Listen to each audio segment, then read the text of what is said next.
My name is Jennifer Rodriguez, and this is the night everything in my life split open with a single sentence. Here's how my story begins. The rain was tapping against the kitchen window, a relentless, uneven rhythm that sounded almost intentional, like the universe knocking just to witness the implosion happening in my apartment. I stood by the counter, arms crossed, my breath tight in my chest, as Jason paced in front of me for the fifth time. You just don't listen, Jennifer, he snapped, hands slicing through the air. It's not about the dishes, it's about what it means. I closed my eyes for a second, letting the exhaustion from my 10-hour workday seep into my bones.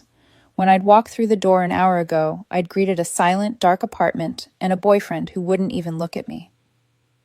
The trigger. A coffee mug I left in the sink that morning. The fallout. A 2-hour argument, spiraling into the shadowy territory of him feeling unseen, uncared for, unloved. Jason, I said quietly, trying to keep my voice level. I hear you. You're overwhelmed. So let's fix it. How about we hire a cleaner twice a month? I'll book it tomorrow. He stopped pacing, turned slowly, and exploded. It's not about a cleaner, he shouted, his voice cracking like a whip. It's the principle. It's the fact that I have to ask. Jennifer, I shouldn't have to be your manager. I need a partner who anticipates, someone who actually feels something without needing it written in a damn spreadsheet. A flashback hit me sharp, uninvited. A year ago, this same table, Jason shaking in my arms after his dad walked out on his mom, my shirt soaked with his tears as he whispered, "You're my rock. I don't know what I'd do without you." That memory dissolved as the present snapped back. I'm trying to understand, I said, rubbing the tight spot between my eyebrows. I'm offering a solution to the stress you're describing. If that's not what you need, then tell me. What does support look like to you? What am I not giving you? I wasn't mocking him. I was genuinely asking. I wanted the blueprint. If he'd given it to me, I would have built it with my bare hands. But Jason's expression shifted. Something in his eyes went dark, cold, dangerous. Of course, he muttered, stepping closer. Of course, the logical problem solver needs a list. Jason. No, you want it spelled out? You want it clinical? Fine. Fine. His voice dropped to a chilled whisper. You want to know what I need? Yes, I said, bracing myself. He smiled, a ghost of a smile, brittle and poisonous. My ex-girlfriend, Emily, could satisfy me in ways you never could. The words didn't make sense at first. They landed like scrambled audio. My brain rejected them as if they were too absurd to process. Then they hit, a cold, sharp spear tearing through my chest. The rain outside faded. The refrigerator hum cut out. Even my own heartbeat stopped sounding like my own. The world became a single frozen image of Jason's face twisted with vindictive triumph. He stepped closer, tasting blood. She made me feel wanted, Jen, desired, like she couldn't breathe without me. You. He laughed short, cruel. You make me feel like a task on your to-do list. You're safe, predictable, comfortable. And I'm tired of being comfortable. I'm starving. Starving, satisfy, never could. The words echoed obscene and brutal. Another flashback slammed into me, one from the beginning when things were good. His whispered confession in the dark, I've never felt this connected with anyone before you. A lie. All of it. A lie. But the pain didn't ignite anger. It ignited nothing. I felt the love collapse, not with fire, but with silence. A vacuum. A total, absolute emptiness. Like a lamp unplugged. Without a word, I turned and walked out of the kitchen. Where are you going? Jason called after me, his tone starting to tilt upward. He wasn't expecting this, the absence of begging tears or screams. Jennifer, we're not done talking. I walked down the hall to the bedroom, our bedroom, past tense now. I pulled my old duffel bag down from the closet shelf. Oh, so now you're running away, he barked, arms crossed in the doorway. But the posture was already cracking. That's what you do when things get hard. You shut down. His words skimmed across the surface of me like stones skipping across water. No impact, no ripple. I packed, methodically. Shirts, jeans, laptop, passport, charger. I zipped the bag. The sound was final. Jennifer, stop it, he said, now fully panicked. What are you doing? Stop being dramatic. I lifted the strap onto my shoulder, grabbed my keys from the dresser, and finally looked at him. His face changed. He saw it, the vacancy in my eyes. The absence of anything he could argue with, manipulate, or ignite. Move, I said quietly. He didn't at first. But then something in my face, the total lack of anything he could use, made him step aside. I walked past him, past the kitchen where our life had died minutes ago. past everything we'd built that had turned out to be scaffolding, not structure. "Jennifer," he shouted when I reached the door, his voice cracking. "If you walk out, don't you dare come back." I didn't answer. I opened the door. Cold rain swept in. I stepped into the night. The latch clicked shut behind me, softer than a heartbeat, but louder than any ending I'd ever known. I didn't slam the car door. I didn't speed away. I just drove. Slowly, aimlessly. 20 minutes later, I checked into a cheap highway motel, paid in cash, and sat on the stiff bed in silence. My phone lay on the nightstand, screen dark, still. For 17 minutes. Then it lit up. A call from Jason. Then another. Then another. Voicemails began stacking like falling dominoes. I didn't answer. I watched. Detached. Clinical. The transition had begun cruelty, confusion, regret, panic. The storm he created was finally circling back to him, and I knew with absolute certainty I would never fight for him again. The motel room smelled like disinfectant and stale cigarettes, a scent so hollow it felt like the perfect match for the version of myself sitting stiffly on the edge of the bed. I stared at my phone as Jason's calls kept appearing, pulsing light across the dim room like a beacon aimed at a ghost who no longer existed. I didn't pick up. Not when he called the 4th time. Not when he called the 7th. Not when the 8th went to voicemail with a tremor of panic beneath his voice. Instead, I turned off the ringer, turned off the vibration, left notifications on. I wanted to see the collapse. I needed the data, the shift from his cruelty to his regret. His first voicemail was controlled, rehearsed. "Jennifer, it's me. Look, I was angry. I didn't mean what I said about Emily. Just tell me you're safe. Call me." Delete. The next one arrived 20 minutes later. The cracks were spreading. "Okay, fine. I'm sorry, all right. I shouldn't have said that. It was a low blow. A low blow, not a lie." Delete. The third message came at 1:47 a.m., and this time he was crying. "Jennifer, I didn't mean it. I was just hurt. I wanted to hurt you back. Please come home. Emily was awful, you know that. You're everything she wasn't.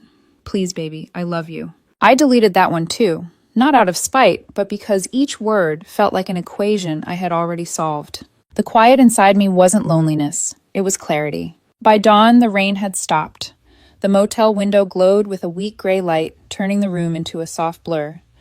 I had slept maybe an hour, but my mind felt sharper than it had in months. A new day, a new life, a new version of myself. The ghost version, efficient, detached, clear. At 7:00 a.m., I called my manager and told him a family emergency required immediate remote work. My voice was steady, emotionless. He didn't ask questions. By 8:00 I'd found a furnished studio apartment online and paid for 3 months up front. Jason wasn't on that card. That mattered. By 8:20, I was on a sterile corporate task service website filling out a form. Retrieve only items labeled Jennifer from bedroom, closet, and office. Pack and deliver to storage unit number 281. I scheduled it for Tuesday when Jason worked half days. Clean. Precise. A surgical removal of my life from his. At 9:15, another text from Jason lit up the screen. Jason, 9:15 a.m. So this is how you're going to be. After everything. At 11:30 a.m. Jason, I called your office. They said you're working remote. What does that even mean? Jennifer, what are you doing? At 4:45 p.m. Jason, fine. Be like that. You were always a coward. Emily was right about you. I stared at the text. There it was. The grenade. So Emily had already reappeared.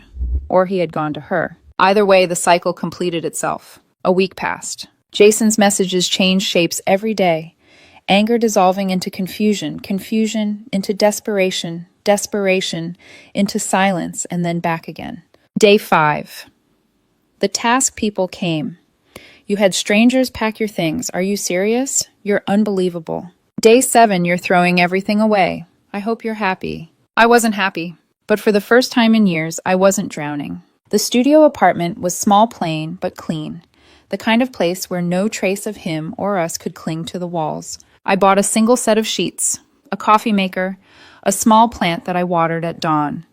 Routine became the scaffold for something steadier than love had ever been. I started running along the river every night until my lungs burned clean, joined a 24-hour gym, and lifted weights at midnight.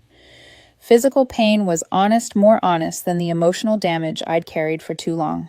And then came the message that shifted everything. Week 3, Sophie texted. A mutual friend, but always closer to Jason. Hey, Jennifer, I'm not trying to get in the middle of anything, but I'm worried. Jason isn't doing well, and he's been hanging out with Emily again. I think he called her the night you left. I read it twice. No jealousy, no surprise, just a slow, sinking validation. Of course he went back to her. Of course the ex he weaponized against me became the person he crawled back to. Thanks for letting me know, I texted back. It was the first reply I'd sent to anyone connected to that life in weeks. 2 days later, the unraveling accelerated. Jason's text shifted again, this time into confusion and fear. Jason, week 4. Why is she like this? She's so critical. Nothing I do is right.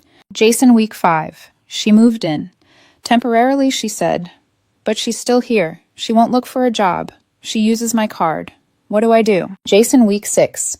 She said I should be grateful she came back. Was she always like this, Jennifer? Please answer me. Please answer me. The words once would have cracked something inside me. Now they skimmed across a surface too smooth to hold them. Then came his voicemail, shaky, breathless, terrified. Jennifer, I don't know what to do. She ordered a new TV on my Amazon account. She said I'm materialistic when I asked about it.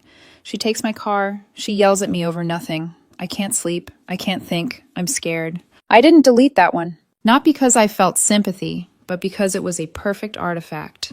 Proof that the narrative he threw at me had finally boomeranged back. The next twist came not from him, but from the news. A local headline. Police seek woman in rental scam identity theft cases. Scrolling. Then I saw her name. Emily. His Emily. The one who could satisfy him. The woman who had resurfaced the night I walked out. A grainy DMV photo, all sharp cheekbones and dead eyes stared back at me. She had stolen money, credit lines, documents, even cars.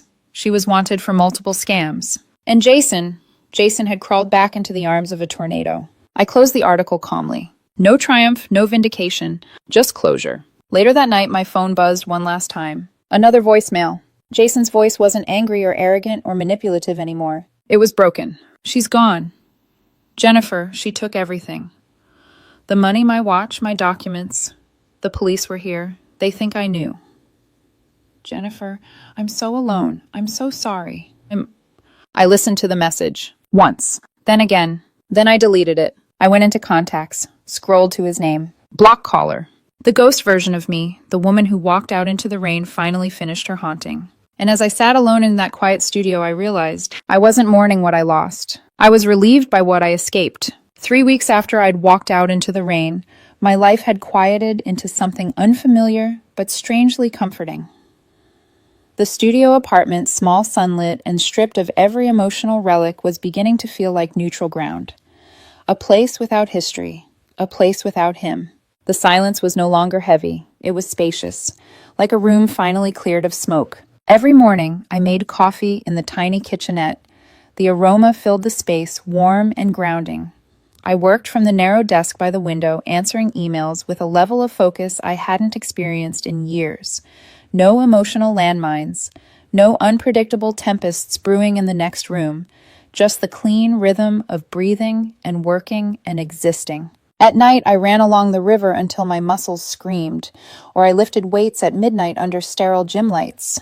There was something pure about the burn pain I could control, shape, release. Pain that didn't twist into guilt or shapeshift into obligation. For the first time in a long time, I wasn't shrinking myself to fit someone else's insecurity. Jason's absence wasn't loud. It wasn't even noticeable. It was just gone. But his unraveling kept arriving on my phone in echoing fragments. His texts grew jagged over the next week, fear sharpening into desperation. Week 7 to 11 a.m. She's drinking every night. She screams at me for nothing. Jennifer, I can't sleep. I don't know who she is anymore. Week 7, 6:03 p.m. She said I'm lucky she let me back in her life. Week 8. Why didn't I listen to you? Why did I ever say those things? Please just tell me what to do. I didn't reply. I watched the messages the way one watches weather patterns. Not personal, just predictable. And then Sophie reached out again. Sophie, Jennifer. I am worried for him. He looks awful. Emily is destroying him, and he still thinks he can fix her. I told him he needed help, but he won't hear it. I thanked her for the message, nothing more. A month ago, those words would have cracked me open with guilt and the need to rescue him. Now they simply confirmed the shift. He was drowning in the same waters he shoved me into. But the next message, 3 days later, shifted the ground beneath everything. A local news alert, a headline that should have been forgettable. Police seek woman in connection with rental fraud identity theft scheme. For a moment, I almost swiped it away. Then my eyes snagged on the name. Emily Delgado. Jason's Emily. The same woman he had raised as a weapon against me, the one he ran back to the moment I left. I clicked the article. A DMV mugshot appeared, grainy lifeless, a slick smirk frozen under fluorescent lighting. Her eyes were hollow in a way I hadn't noticed before, predatory almost. The article detailed her pattern: target former partners, pretend reconciliation, move in quickly, gain access to banking info, drain accounts, leave them in debt, suspected multiple victims, 2 outstanding warrants, more cases under review. I sat very still, not shocked, not angry, just quiet. A memory surfaced of Jason's triumphant smirk when he told me, "My ex-girlfriend could satisfy me in ways you never could." That sentence had detonated our relationship. But now, seeing Emily's mugshot, I understood something stark and almost funny in a dark cosmic way. Jason had compared me to a con artist, and chosen her. My chest didn't ache, my hands didn't shake. It was like reading the epilogue to a book I'd already closed. That night, after a long shower and a bowl of plain noodles eaten over the sink, I finally collapsed into bed. I felt lighter, almost weightless in the dim quiet of that uncluttered room. The silence wasn't empty, it was mine. Then my phone lit up again. Another voicemail from Jason. I pressed play not because I cared, but because I wanted to understand the final shape of his unraveling. His voice came through, fractured, breathless shaking. "Jennifer, she's gone. She took the cash from the drawer. She took my watch. She took my mother's necklace, my accounts." A ragged breath. "The police were here. They showed me her picture. They think I helped her. They think I knew." Silence crackled on the line. "Jennifer, everything she said to me, it was a lie. Everything I said to you, it was all a lie. I don't know how to fix anything. I have nothing. I'm so alone." The voicemail ended with what sounded like a quiet, defeated sob. I listened to it once, then again. Still nothing stirred inside me. Not pity, not longing, not nostalgia. Just a cool, clean clarity that felt like stepping out of smoke into crisp air. I saved the voicemail, not out of sentiment, but out of documentation.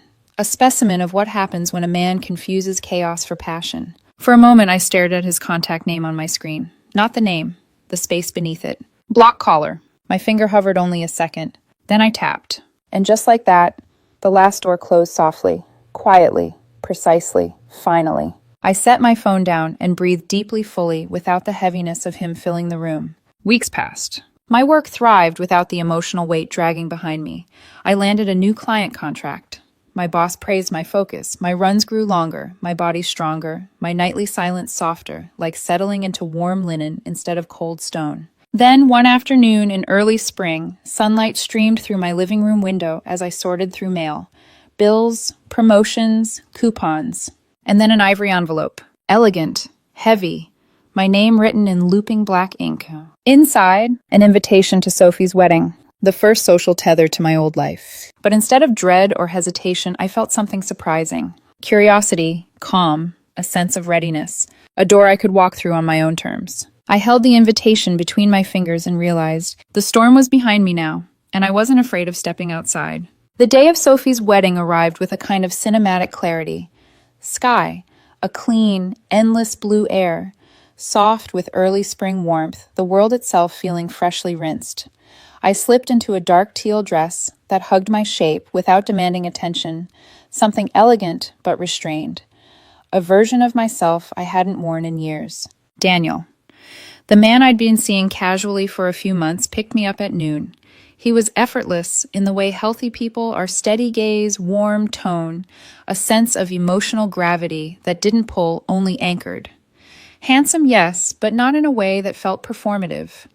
He radiated a quiet confidence, the kind earned through self-awareness rather than ego. "You look incredible," he said when I opened the apartment door. "Thanks," I replied, smoothing the fabric along my hip. "You clean up pretty well yourself." He offered his arm. I took it. It felt like choosing peace over chaos, like choosing myself. The venue, a renovated barn framed by rolling hills, was buzzing with laughter and wedding chatter by the time we arrived. Fairy lights coiled around wooden beams, soft music threaded through the air, and guests in pastel suits and dresses floated around us like petals in motion. I was fine, more than fine, until I saw him. Jason stood near the bar alone, clutching a glass of champagne with both hands, as if his fingers couldn't steady on their own. The suit he wore hung awkwardly loose around the shoulders. His face looked drawn eyes, sunken posture, slouched hair, slightly unkempt. He looked like a man who hadn't slept in weeks, maybe months. And then his gaze lifted. It collided with mine. The impact was instant. His body froze, his breath visibly halting. His eyes widened, not just in recognition, but in a kind of horrified awe, like he was seeing something he'd once owned, but had long since lost the right to touch. Then his eyes flicked downward, to Daniel's hand resting lightly at the small of my back. The comparison, Jason's hollow frame versus Daniel's relaxed confidence, hit him like a physical blow. I watched it happen. His grip tightened around his glass. A tremor rippled up his arm. I gave a polite neutral nod, then turned away. Daniel leaned closer as we walked. Is that him? I didn't ask how he knew. Maybe something in my spine tightened.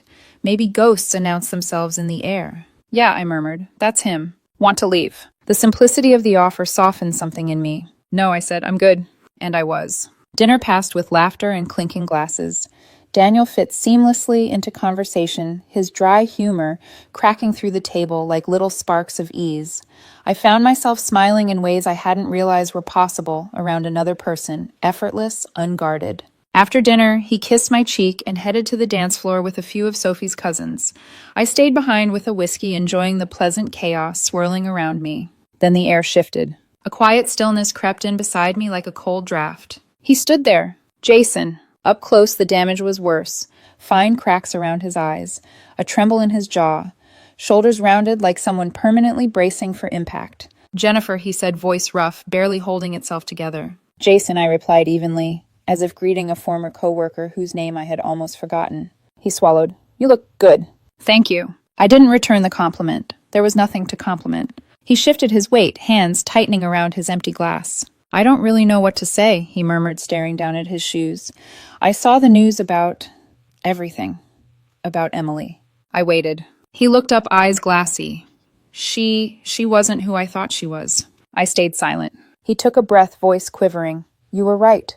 She used me. She took everything. My savings, my documents, even my mother's necklace. His throat closed around the words. The police think I helped her. They questioned me for hours. Still, I said nothing. He searched my face, desperate, pleading, for any trace of the woman who once would have pulled him close, stroked his hair, whispered solutions and comfort until he steadied. But that woman didn't live here anymore. She broke me, he whispered. I thought she loved me. He took a trembling step closer. You were the good one, Jennifer. You always were. I treated you like crap. And you still tried. You still showed up. I don't know why I said those things to you that night. I don't know why I threw you away. He wiped at his eyes with an unsteady hand. In a room full of light, he looked like he was drowning. I destroyed us, he whispered. I destroyed the best thing in my life. But I need to know if there's even the tiniest chance that we could... He swallowed hard. Please, Jennifer. Tell me there's a chance. His voice cracked open like a wound. This moment right here was the scene he had always expected. The dramatic reconciliation, the emotional payoff, me softening, stepping forward, touching his arm, rescuing him from himself. But instead, something inside me clicked into perfect alignment. The rain that night, his triumphant cruelty, the numbness that became my salvation. I set my whiskey down carefully. The glass made a small, decisive clink against the table, quiet but unmistakable. Jason, I said softly, finally meeting his eyes. Hope flared. Go call your ex. His face slackened, confusion clouding over. I continued, my voice even precise and devastatingly calm. I'm sure she'll satisfy your apologies too. The words hit him like a collapsing building. Not loud, not cruel. Just truth returned, in the same shape he once used to shatter me. The color drained from his face. His knees seemed to wobble. His mouth opened, but no sound came out. He looked like he'd been gutted. Before he could form a single syllable, a warm laugh echoed beside us. Daniel slid an arm around my waist, cheeks flushed from dancing. Sorry that got wild out there, he chuckled, then noticed Jason. Oh, hi. Jason stared at Daniel's hand on my waist. The effortless intimacy, the ease, the joy, everything he had destroyed and could never reclaim. I turned to Daniel, softening instantly. Daniel, this is Jason. An old friend. Jason flinched at the phrase, old friend. Not lost love, not ex, just irrelevant. Daniel extended a polite hand. Nice to meet you. Jason's hand trembled as he accepted it. He looked like a man watching the life he wanted drift by on a boat he could never reach. We were just catching up, I said lightly. Want to head to the photo booth? Daniel smiled. Absolutely. I gave Jason one final casual nod. Take care. Then I turned with Daniel and walked away. I didn't look back. I didn't need to. Behind me, I could feel the collapse, the quiet, devastating realization settling inside him. The woman he broke was gone. The woman who stood before him now was whole, and he would never touch her again. The cool night air wrapped around us. As Daniel and I stepped out of the reception barn, the soft hum of music trailing behind through the cracked doors. A few guests milled about the patio under strings of warm lights, laughing, smoking, catching a breath from the dance floor. But the world felt strangely quiet, like everything had slowed down just for me. My pulse was steady, my breathing easy, my heart unbelievably, almost impossibly, light. It wasn't the revenge that made me feel that way. It was the closure that didn't require revenge. Daniel nudged my arm playfully. You okay? I nodded, smiling faintly. More than okay. That was when I saw Jason again. He stood at the far edge of the patio under a lantern that washed him in pale gold. Except he didn't look golden. He looked gray, like color itself had been drained from him. His posture slumped shoulders, caved inward gaze unfocused. A man hollowed out from the inside. For a moment, he didn't notice us. Then his eyes lifted, and they landed on me. And I watched the entire unraveling happen in real time. Shock, recognition, regret, pain, and then the crushing, shattering weight of the truth. My words were still written across his expression, carved into him like a blade. Go call your ex. I'm sure she'll satisfy your apologies too. He stumbled forward a step, just one, as if he'd been physically struck. Daniel's arm tightened subtly around my waist, not possessive, just grounding. A quiet, I'm here if you want me to be. Jason blinked rapidly, his breath fogging in the cool air. He opened his mouth, but no words came out. His throat worked around the attempt, but nothing formed. The realization had taken his voice along with everything else. He should have been angry. He should have lashed out or defended himself or begged. Instead, he collapsed inward emotionally, visibly, like a star imploding. Because he didn't just lose me. He lost the version of me who would have bent herself backward to soothe him. He lost the woman who would have carried guilt that wasn't hers, who would have seen his fear and responded with comfort, who would have tried again and again and again to save him. But that woman hadn't survived the night he detonated our life. A new woman stood in her place, a complete one, a peaceful one. Jason realized that now too late. He dragged in a shaky breath. Jennifer, please! I raised a hand slightly, just enough to stop him. Jason, I said gently, you already said everything the night I left. He shook his head violently. I didn't mean it. I was angry. I didn't think I didn't know what I was doing. Jennifer, I'm begging you, please don't let that be the last thing between us. I stepped forward one small pace, not closer to him, but out of Daniel's hold so Jason could see my face clearly.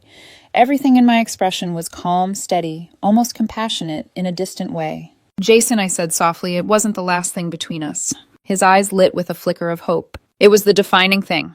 The hope extinguished instantly like a candle snuffed out by a sudden gust. Silence fell between us, vast and final. He lifted trembling hands like he wanted to reach out, but knew he had no right to. I can change, he whispered. I'm better now. I've learned. I swear I can— You can't, I interrupted, gentle, not cruel. He blinked rapidly. You can't, I repeated. Not for me, not for us. Because there is no us left to fix. His breathing stuttered. But I love you. I shook my head. No, I said softly.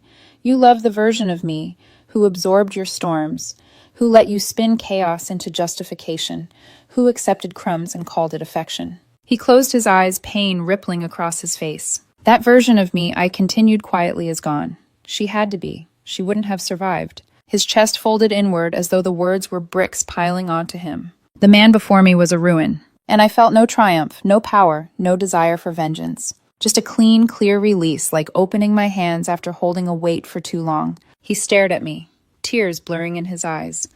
So this is it. This ended the night you said what you said, I replied. Tonight just made it real. He inhaled sharply, shoulders trembling. I don't know how to live with this. That's not my burden to carry anymore, I said.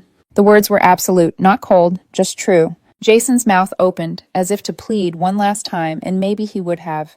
But the reception doors burst open with a burst of laughter. Guests spilled out bright and joyful, the world moving forward without waiting for either of us. Daniel stepped beside me again, a quiet presence. Not intrusive, just there. Jason saw the way I leaned slightly toward Daniel. Effortless, safe, uncomplicated, healthy. He understood. He broke. I watched his chest rise sharply as a sob caught in his throat, and he turned away quickly, shoulders shaking. He disappeared into the dark edge of the parking lot like someone walking into the ocean with no intention of returning. I didn't follow. I didn't reach out. I didn't call after him. I let him walk.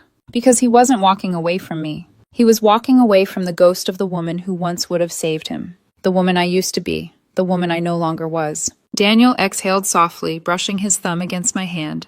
That seemed intense. I looked up at the star-strewn sky, breathing in cool, open air that had never tasted so free. It was, I said, then smiled, not forced, not symbolic, but real. But it's over now. Daniel squeezed my hand lightly. Ready to head back in? I nodded. Together we walked back toward the warm glow of the wedding lights, while the shadows behind us swallowed Jason's collapsing world. And with every step, the past dissolved a little more. The morning after the wedding felt like a completely different lifetime. Sunlight poured through the blinds in soft golden stripes across my bed, warming my skin, before I'd even opened my eyes. I stretched slowly, listening to the quiet, a quiet that no longer felt empty or heavy or echoing with what once was. It felt chosen, owned, mine. For years, silence had been the space where my anxieties grew, the pause before Jason's next emotional storm, the tense void filled with guessing and overthinking. Now silence was a room I walked into freely, a space of peace I no longer feared. I made coffee the way I liked it, dark smooth, no sugar.